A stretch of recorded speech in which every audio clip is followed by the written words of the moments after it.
Hello, my name is Travis Newville. I live and work here at Shambhala Mountain Center, where we're going to be hosting a really cool program coming up this November called, what is the exact title? Relationship as a Spiritual Path, Getting the Love You Want. That's going to be hosted by Ben Cohen, who is joining us here today to have some conversation.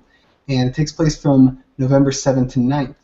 Ben, PhD, is a psychologist in private practice in Boulder and Denver, here in Colorado, specializing in relationship counseling.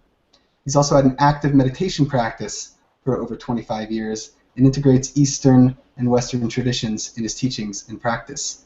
Ben, thanks so much for joining us today. Pleasure to be here. Thank you. And I understand from reading about you that what you're practicing or working with is something called, I don't know how to pronounce it, Imago? Right, it's Imago. Imago. Right. Which, from reading about it, it's a really interesting theory or take on relationships and why we get into relationships and how we may grow through them. So to begin with, I wonder if you may say just a little bit about what Imago is, maybe directly responding to this bit that that really jumped out at me, and this is from Dr. Harville Hendrix, who is one of the founders of Imago, and this quote from him is, "Incompatibility is the grounds for marriage. Compatibility is the grounds for boredom," which may sound counter to what we think may be a good setup for, relationships. So maybe just a little bit about Imago and responding to that paradoxical idea. Sure, you bet. So, so the word Imago itself means image in Latin, and the idea is that we tend to be attracted to people who in some ways feel familiar to us. In particular, that they remind us in some way, usually of our parents or our childhood caretakers. And of course, we don't see that when we first fall in love with them. But as we spend time together, as we move from what we call the love stage into the power struggle, those things start to come out, and it's really inevitable.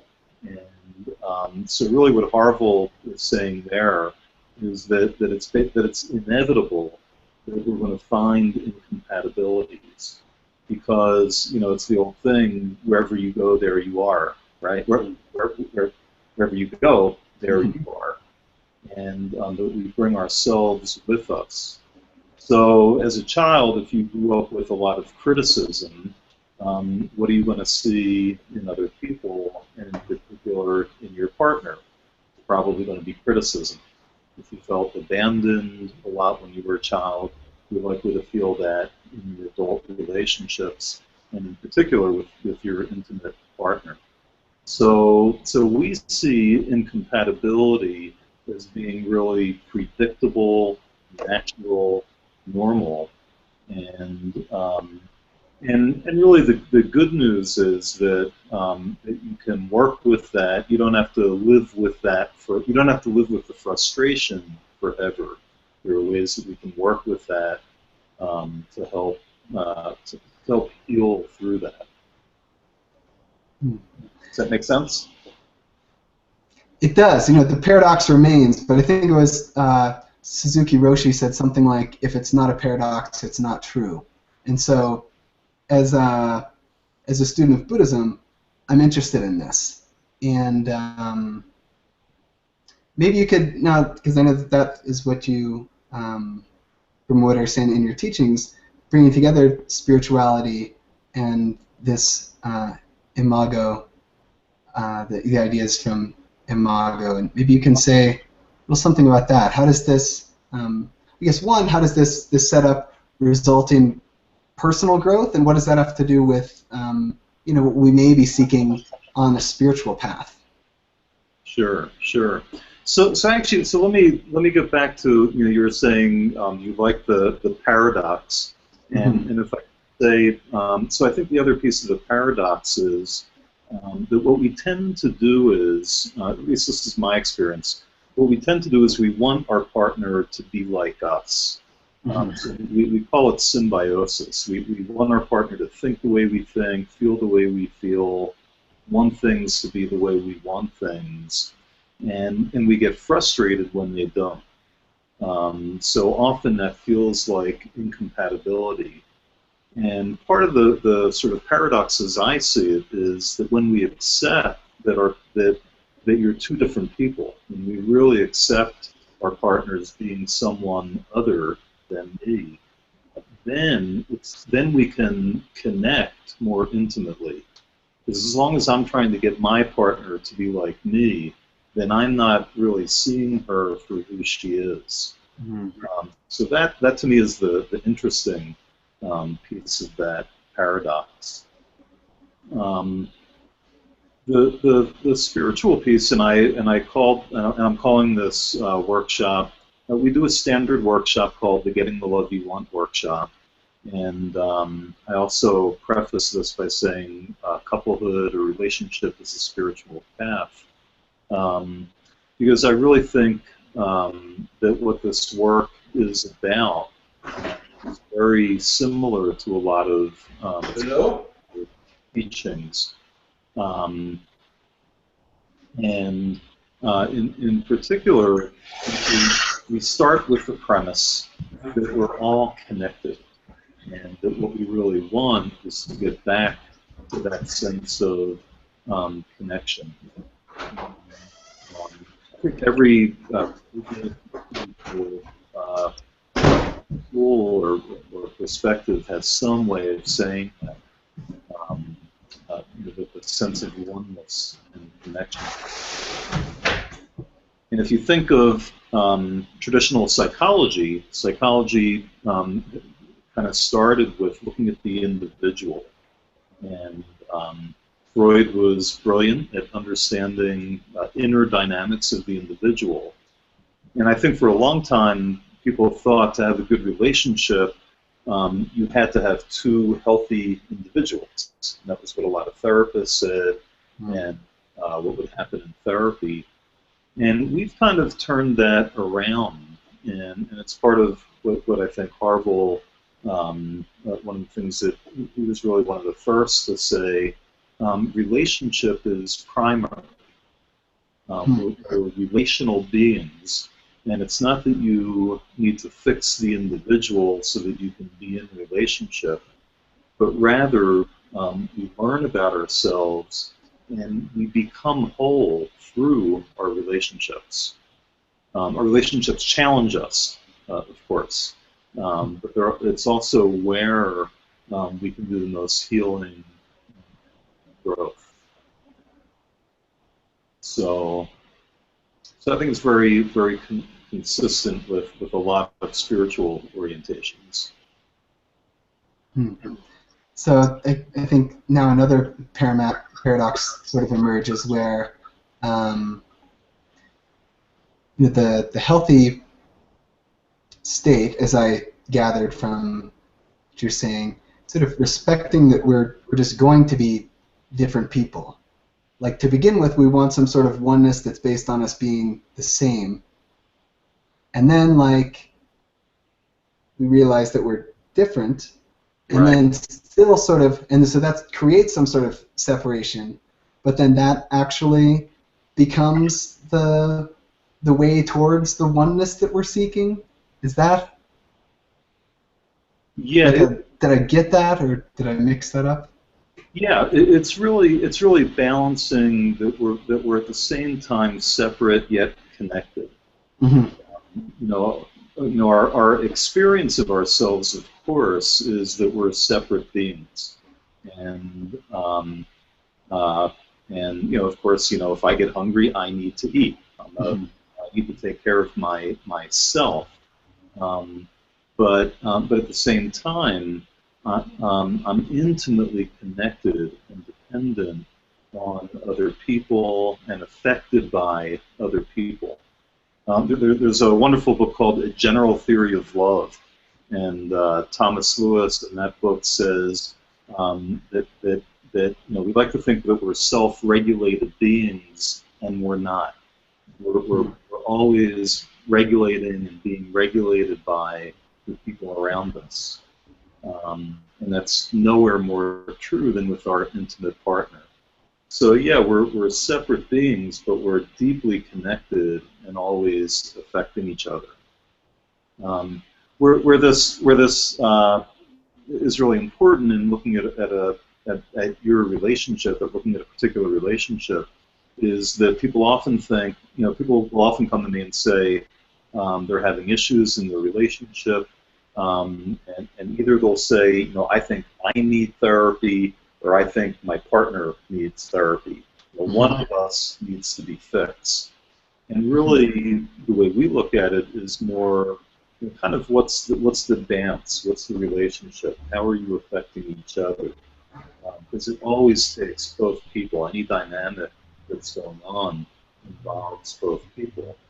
And to change it, you really need to work with the whole, not just each individual. So there is personal growth happening, and that growth is happening in a dance and in relation to each other. Yeah, absolutely.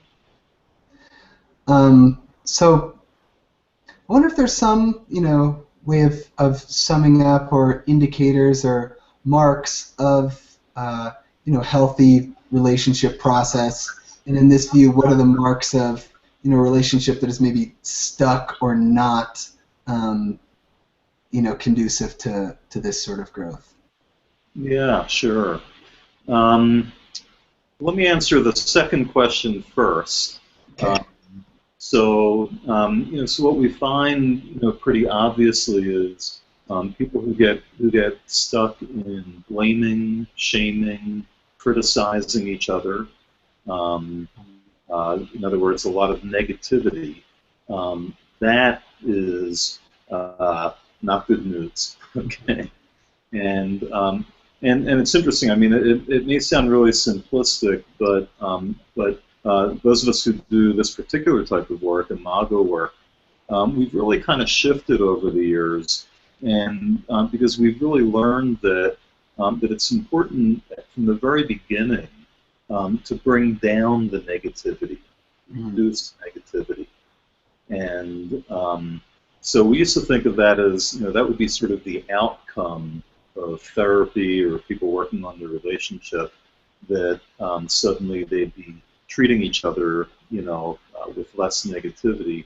But and this is one of those places where I think traditions like Buddhism, in particular, I follow Thich Nhat Hanh, and Thich Nhat Hanh talks a lot about